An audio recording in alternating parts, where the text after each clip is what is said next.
Good morning student. देखिए, my name is Rajesh Sharma, your accounting lecturer. आज हम इस वीडियो में आपको काइंड्स ऑफ कंपनियों के प्रकार ये एक्सप्लेन करेंगे कि कंपनी कितने प्रकार की होती हैं। लास्ट वीडियो में मैंने आपको meaning and definition of company act और कंपनी की विशेषताएं, ये टॉपिक मैंने आपको पहले से एक्सप्लेन करा दिए हैं। तो देखेंगे आज काइंड्स ऑफ कंपनी के बारे में इस वीडियो में।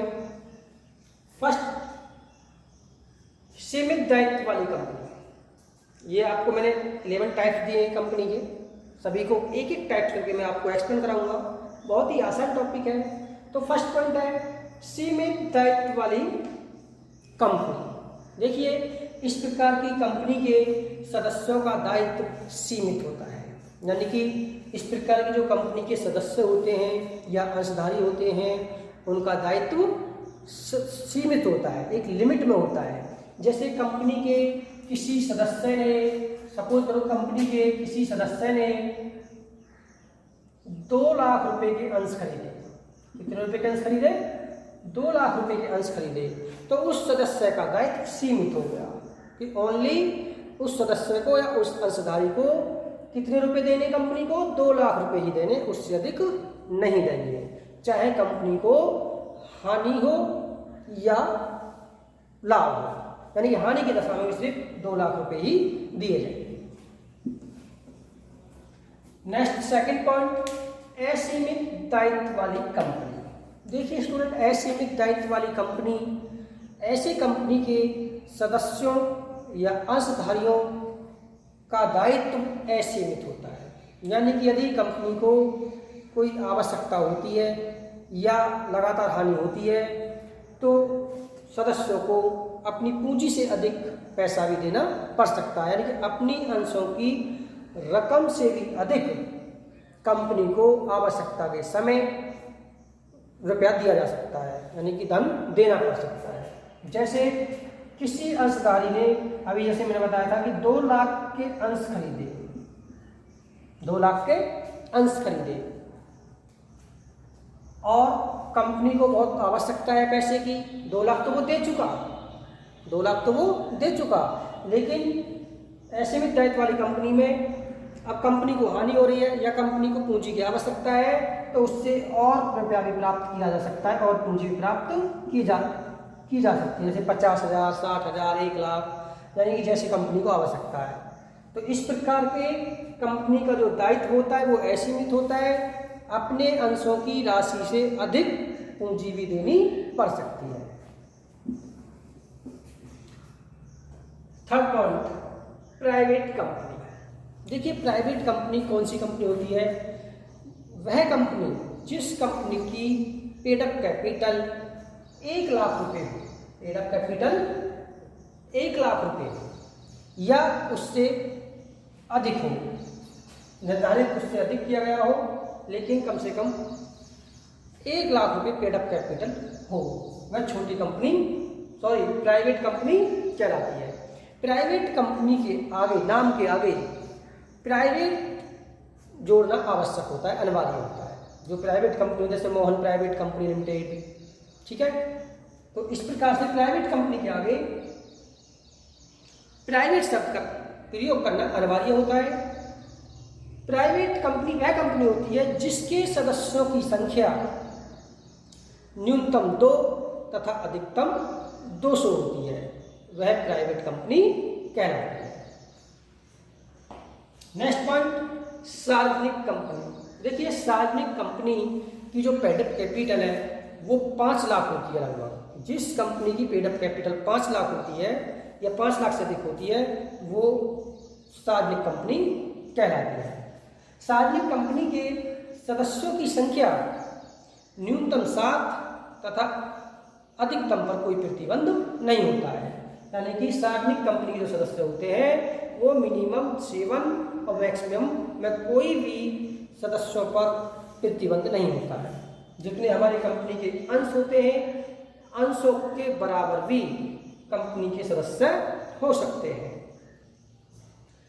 नेक्स्ट पॉइंट है फिर छोटी कंपनी। देखिए, छोटी कंपनी वह कंपनी होती है जिस कंपनी का टर्नओवर पूरी साल में टर्नओवर 2 करोड़ या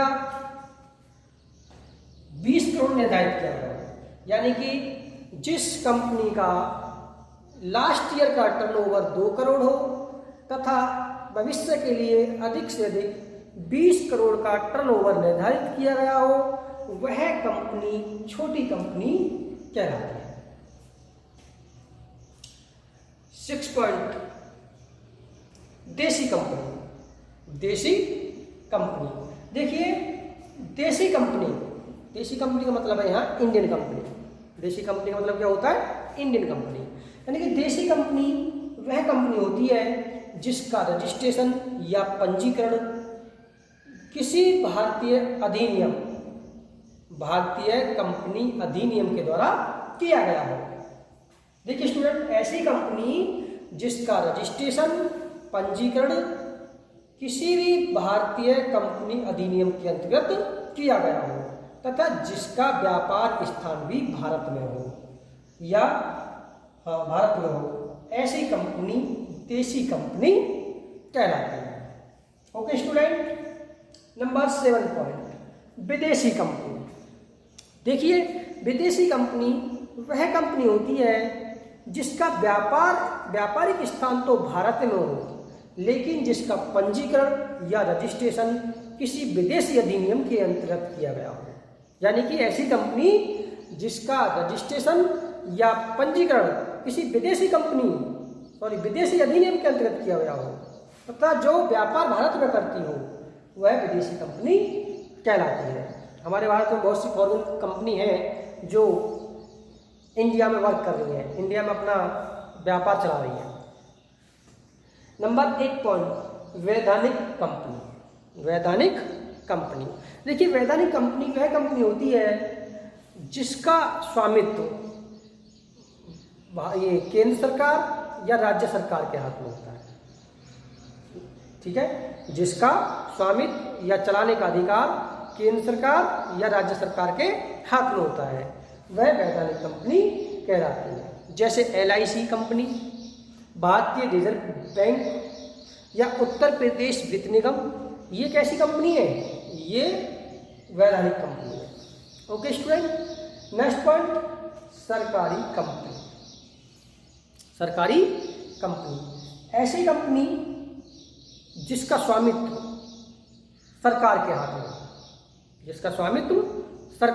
में हो, चाहे वो केंद्र सरकार हो या राज्य सरकार हो, तथा जिस कंपनी के अंश सरकार ने 51% से अधिक खरीद लिए हों, तो वह कंपनी भी सरकारी कंपनी कहलाती है। जैसे हमारी कोई भी कंपनी है और उस कंपनी के सरकार ने 51% अंश या उससे अधिक अंश खरीद लिए हैं, तो वह भी सरकारी कंपनी कहलाती है। 10 पॉइंट, सूत्रधारी कंपनी, होल्डिंग कंपनी। ऐसी कंपनी जिस पर किसी दूसरी कंपनी का होल्ड हो या दूसरी कंपनी ने वह कंपनी खरीद ली हो, होल्ड कर लिया हो उसमें अपना, तो वह सूत्रधारी कंपनी कहलाती है। जैसे अभी प्रेजेंट में आइडिया कंपनी ने वोडा कंपनी के 51% से अधिक शेयर खरीद लिए, तब आइडिया और वोडाफोन दोनों सूत्रधारी कंपनी हो गई है। यानी कि आइडिया ने अपना होल्ड वोडाफोन पे कर लिया है। तो जैसे पहले भी एक बार एक वोडाफोन ने हच पे कर लिया था, पहले एक हच की सिम आती थी, हच कंपनी की, तो वोडाफोन ने हच पे अपना होल्ड कर लिया था और हच का नाम हटा दिया, क्योंकि हच के 51% से अधिक शेयर वोडाफोन ने खरीद लिए थे। वही काम अब आइडिया ने किया है। तो सूत्रधारी कंपनी ऐसी कंपनी होती है जब एक कंपनी दूसरी कंपनी पर अपना पूरा होल्ड कर लेती है और उस कंपनी के 51% से अधिक शेयर परचेज कर लेती है। 11 पॉइंट, पंजीकृत कंपनी।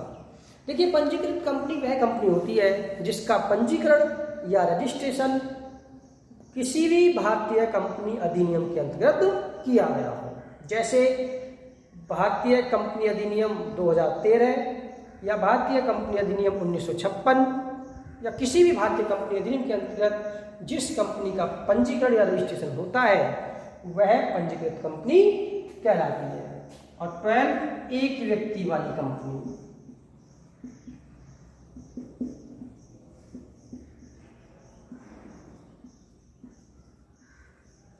देखिए एक व्यक्ति वाली कंपनी वह कंपनी होती है जिसका सदस्य सिर्फ एक व्यक्ति होता है और स्वामित्व भी एक ही व्यक्ति होता है। तो ऐसी कंपनी जिसका सदस्य सिर्फ एक व्यक्ति होता है, जिस कंपनी को चलाने का अधिकार भी सिर्फ एक ही व्यक्ति को होता है, वह एक व्यक्ति वाली कंपनी कहलाती है। तो देखिए स्टूडेंट, मैंने आपको इसमें टोटल 12 प्रकार की कंपनियों का एक्सप्लेन किया है। सभी student types of company learn करेंगे और जो कंपनी अकाउंट है वो आने वाले बोर्ड एग्जाम में इससे संबंधित क्वेश्चन पूछे जाएंगे। Okay student, thank you.